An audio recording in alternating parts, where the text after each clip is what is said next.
Welcome back to Jersey Matters, and now we continue our conversation with U.S. Senator Cory Booker. Cutting off immigration is something that the president has done in response to the coronavirus. What's your reaction to that? There's absurdities. We had slowed immigration to a trickle anyway because of just letting people in our country. And in many ways, it just seems a distraction, especially from the fact that right now, anybody who knows our hospitals, you go in there and you find first-generation immigrants from Nigeria and China. I mean, we are in this state of all states with the proud Italian heritage we have here and Irish heritage. Most of us are 2-3 generations immigrants. So look, that's what makes us strong. We are literally the state, that has the Statue of Liberty's back.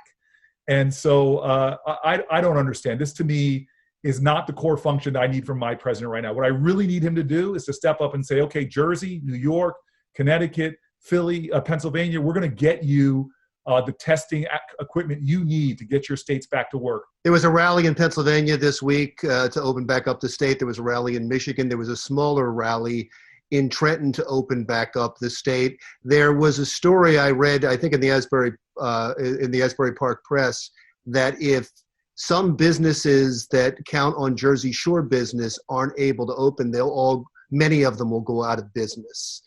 When is the time to reopen? There are people suffering and asking that question almost daily. So look, you and I both know this. I've been going to the Jersey Shore all my life, and they make most of their money, the plurality of their money comes from a very short season that is barreling towards us right now. The governor and I both joked about putting on our bathing suits and hoping that we can open up something that, at least on my side, nobody wants to see. But we hunger to get our state back open, and we know what's on the line. But we have a responsibility to each other.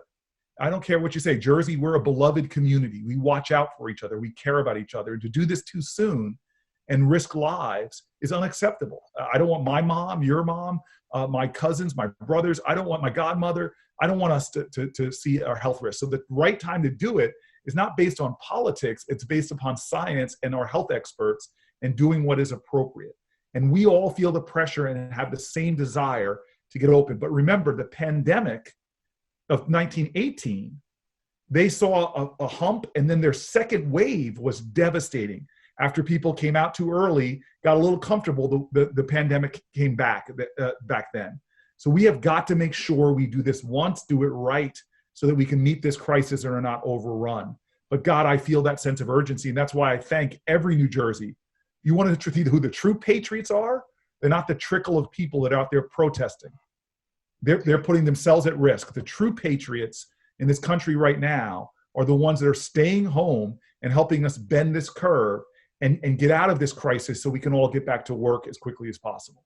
COVID-19 has hit the African-American community particularly hard. And when they study it, they're finding out it's not physiology, it's no real medical reasons. It seems societal. It seems like there's economic problems. So this is a much longer fix. This isn't a short-term fix for this. Well, yes and no.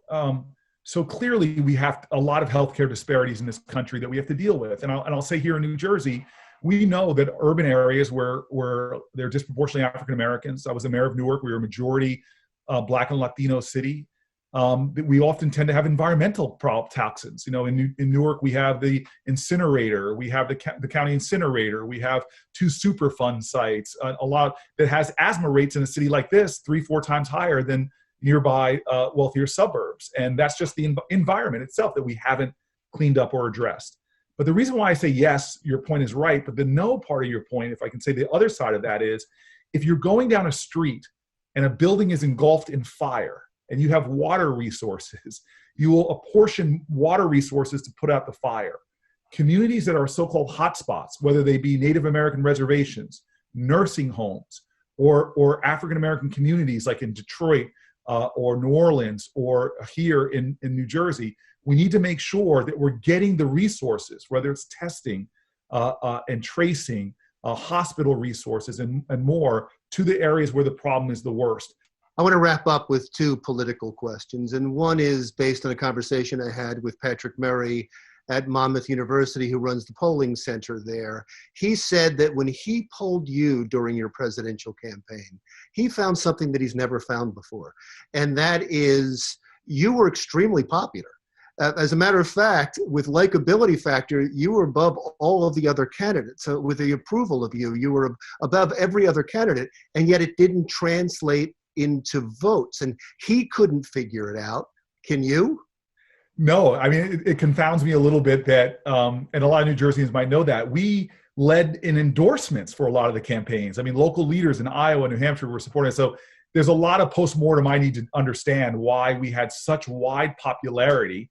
I still remember the Wall Street Journal had a poll right around New Year's that had me, of all the people you would least like to see president, who is the person? And we won that. And my chief of staff said to me, "You're the least objectionable person running." So look, that's behind me. But the reality is, we'll do a postmortem when it's time. Right now, 100% all day around. Focus on my state, focus on the priorities here. And I want to thank New Jersey, though. The support I got from the state was bigger than any I got from contributions to volunteers. I just feel so proud that I think whenever one of our New Jerseyans, either party, runs for president, it's a nod to this state and the kind of strength we have. So I'll figure it out one day. It's nice now to go around. Before this all happened, it was nice to walk through airports now and have a lot of people coming up to you and encouraging you. As one of my Republican colleagues said to me, he said, "Cory, you ran the campaign that had the message America needed, even if it was the one that they didn't want right now." And one last thing, page 6 in the New York Post said, and I'll use their word, this is their word, not mine, you are angling to be vice president, and you've been talking to Joe Biden about being vice president. Any truth to that? No, I laughed at that because Joe Biden said quite explicitly that he's going to have a woman vice president. I don't know if you noticed, I don't qualify.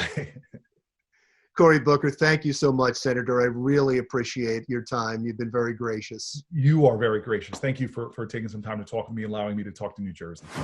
That was New Jersey United States Senator Cory Booker. When we come right back, the SATs have been canceled. What are colleges, students, and high schools supposed to do? We'll tell you when Jersey Matters continues.